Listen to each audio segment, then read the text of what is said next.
Y'all, I found out that my ex is getting some serious karma, and I'm not making this video to make fun of him or his situation, but I want to explain to y'all ladies, because a lot of y'all ladies be like, y'all get done dirty by the narcissist. You know, if your boyfriend and baby daddy, ex-husband is a narcissist, a lot of y'all be sitting up like, when is he going to get his karma for what he did to me? Why does it seem like he's living his best life with his new woman? Let me explain something to you. This is why you got to move on and stop paying attention to what he's doing. Don't spy on his social media. Don't do none of that. God, when it's time, God will let you know. The information will fall into your lap. I promise you.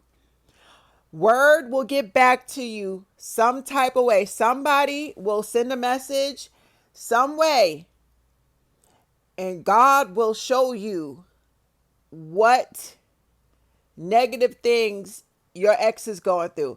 Let me tell y'all what I found out as a recent.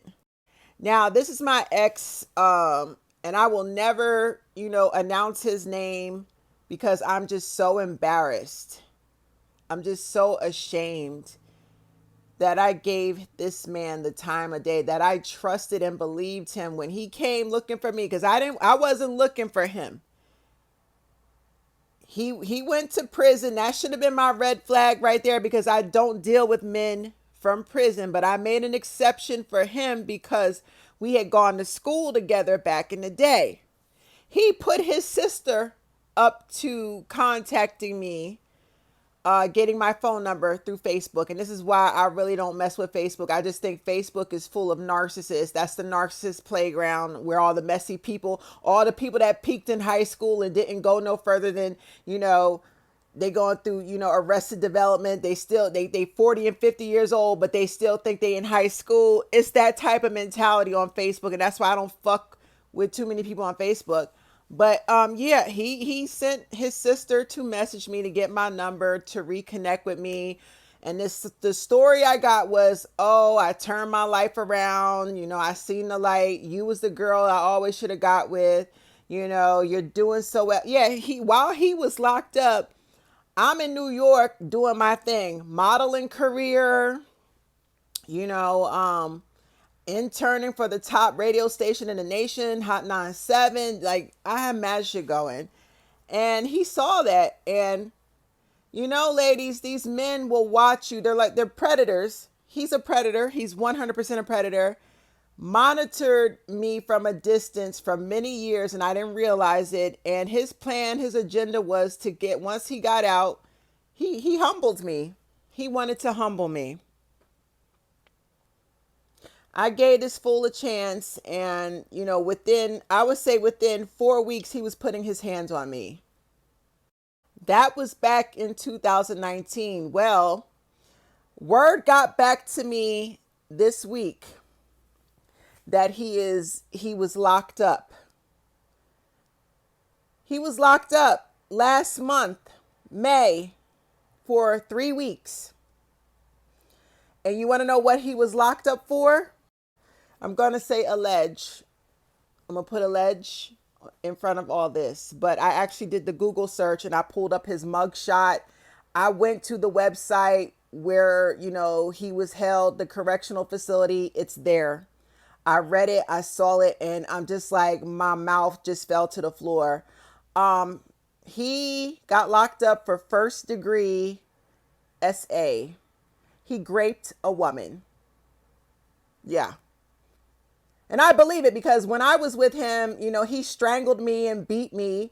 And to get me to shut up and silence me, blood all in my mouth, I'm crying and shaking. He got on top of me and forced himself inside of me. That was that he wanted to silence me. He said, shut up with all that crying. So he forced himself on me. So I 100% believe he did. Whoever the woman is, I don't know if it's a girlfriend. I don't know if it's a total, I don't know whatever. I wholeheartedly believe he raped that woman.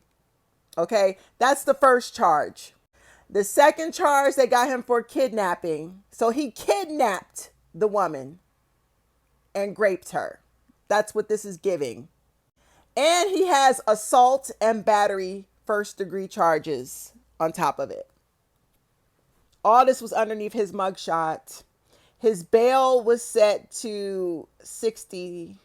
No, it's either $80,000. I don't remember. 60,000, 80,000. Hell, it might be 100,000. I don't know.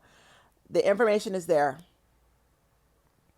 My ex is facing prison time. Mind you, this nigga already served 20 years. What did he go to prison for 20 years before he got with me? Kidnapping his girlfriend, stole her car, kidnapped her and her roommate to transport drugs to another state. I believe I read somewhere in the newspaper, he assaulted a taxi driver with a knife. He assaulted 2 police officers and fled. Delivered the drugs and then drove back with his girlfriend and her roommate. The girls were shaken up. The roommate, my understanding, the roommate jumped out of the car while it was moving so she could escape. He takes his girlfriend back, drops her off, takes off again with her car. Remember, he not only kidnapped his girlfriend and her roommate, he stole her car. He got caught at some point on the interstate, and the police, they spotted him, and he led the police, the state troopers, on a high-speed car chase. I kid you not. This nigga is wild. Led them on a high-speed car chase, where his car, it's not his car, it's his girlfriend's car. The car ejected off of the highway and it crashed. He's lucky to be alive.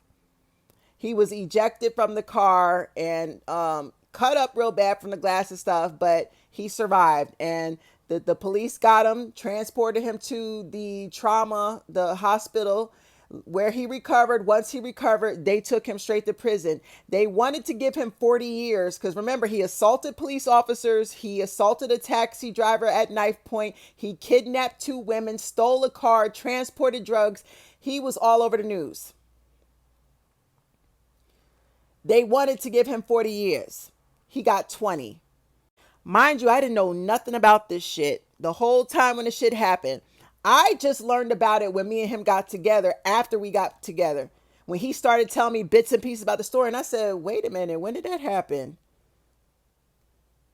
And then I started doing research and I started, Googling. I said, oh my God. And then he started putting his hands on me. Baby, I got up out that. Listen, we didn't last but a couple of months and then he was cheating on me with his baby mother because he thought she made more money than me. I said, I don't give a fuck, bitch. She could have you. I don't care. We not gonna make it. Well, here we are in 2025. That was 2019. That's what, 6 years ago? Here we are, y'all. This is why I say men don't change. They don't change. They just hop from woman to woman, repeating the same fucking mistakes. Here it is 6 years later. We are in 2025. Why is this nigga still beating on women, molesting, raping, kidnapping? He's still doing the same shit. They gonna throw the book at him this time. They gonna throw the book. He's a repeat offender. And if he's found guilty, which I'm sure he will be, he's got to register as an offender. This is why I say vengeance is the Lord. I'm not laughing at his downfall, whatever, but you can't go around hurting people that was sent to fucking bless your life and help you and think God is not going to curse you and get your ass. I think he misses his lover. I think he has a lover in prison and he wants to go back to prison and be laid up with his lover. Because he damn sure don't like women. I saw him threaten his mother with a knife. He threatened to slap her. He did all this in front of me. I don't think he likes women. Because every last woman, including his baby mothers, he has laid hands on every fucking woman in his life. Prison did not change him. It made him worse. Stop worrying about your ex's karma and live your life and move on. They don't change and their life will go down the drain. Leave it alone.